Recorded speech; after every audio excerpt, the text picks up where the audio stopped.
Hello class 5 students. Today we are going to revise the chapter Our Heritage once again. We have already done it in our first unit. Now what is heritage? Heritage is the history, tradition, qualities that a country or a state has had for many years and becomes an important part of it.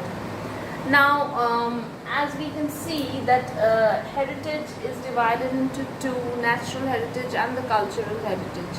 In the natural heritage, we have the natural environment around us, that is the forests, the wildlife, the mountains, hills, rivers, streams, seas, everything. Okay. All the physical features and the minerals which are very important very important and should be preserved for our future generation. Apart from that, we have the cultural heritage, which includes our food, dress, dance, music, painting, handicrafts,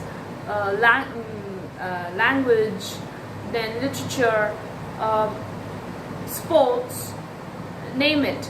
The monuments, everything is part of our heritage, and it's something.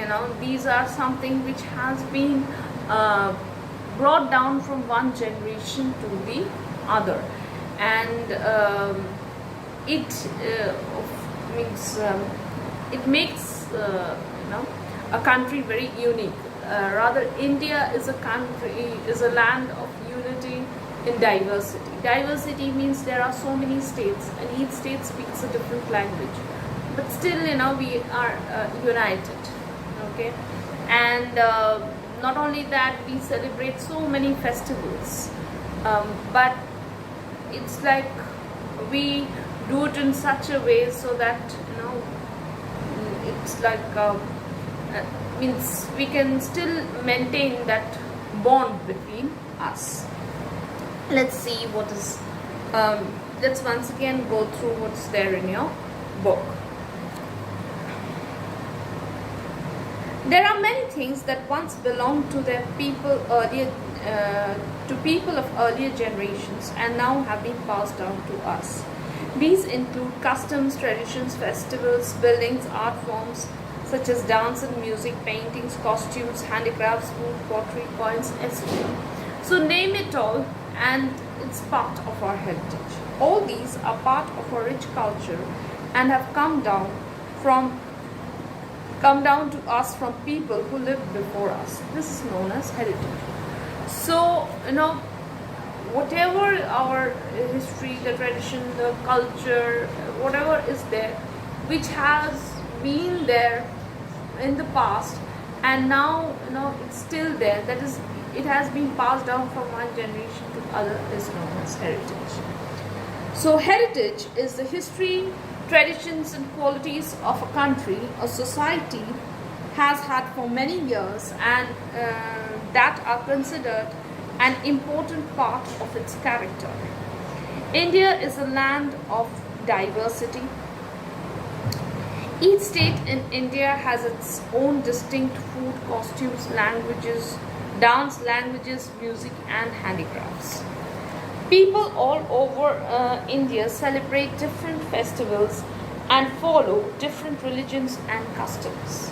All these form part of our rich heritage and have been passed down from one generation to the next. So as I've been telling, so kinds of heritage. As we've seen, that there are two kinds of heritage. One is the natural heritage and another is the cultural heritage.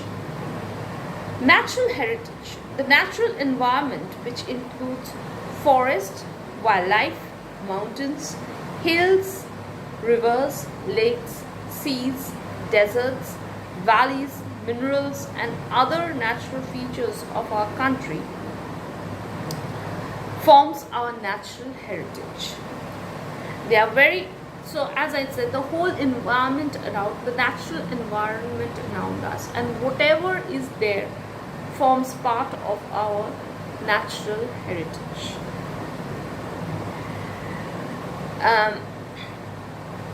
They are a very important part of our heritage and are useful to us in many ways.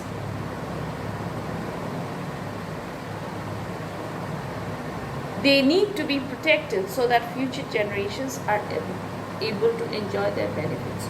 So, in a word, why do we need to preserve heritage? It is so that the future generation can also enjoy their benefits. Now, after the natural heritage comes the cultural heritage. So, we have seen that what the natural heritage includes is everything that we get from the nature. Okay, and what is cultural heritage? Cultural heritage is mainly man-made, and what does it include? Monuments, coins, pillars, inscriptions, artifacts, places of worship, dance, music, painting, literature, language, food, oral traditions of India. The customs and traditions that we follow also form part of our cultural heritage. So cultural heritage includes everything else. That is the monuments, the coins, the inscriptions, the places of worship, then dance and music, then paintings, the literature, then language, food, dress, craft work, everything is oral tradition, everything is included under the scope of cultural heritage. So, what we have learned so far is what is heritage, what is natural heritage, and what is cultural heritage. Now, within cultural heritage, we have said there are many things. Firstly, there are the monuments, then places of worship. Now, coming on to monuments. So, what are monuments? Monuments are historical buildings such as palaces, forts, tombs, and places of worship built by past rulers of India. These monuments throw light on the kind of life people led in earlier times. The remains of the Harappan civilizations, the Buddhist stupas of Sanchi and Sarnath, the Ashokan Pillar, the Brihadeshwara temple at Tanjavur, the Red Fort at Delhi, the Taj Mahal at Agra, the Charminar at Hyderabad, the Gateway of India at Mumbai, and forts and palaces of Rajasthan are part of our architectural heritage. So, if the question comes, say, let's give two examples of architectural heritage. So, if you mention any one of them, any two of them, that will be sufficient for your answer. So, we have seen what is heritage, what are the two types of heritage, and what is included under monuments. We'll do the rest of the chapter in the next classes. Thank you.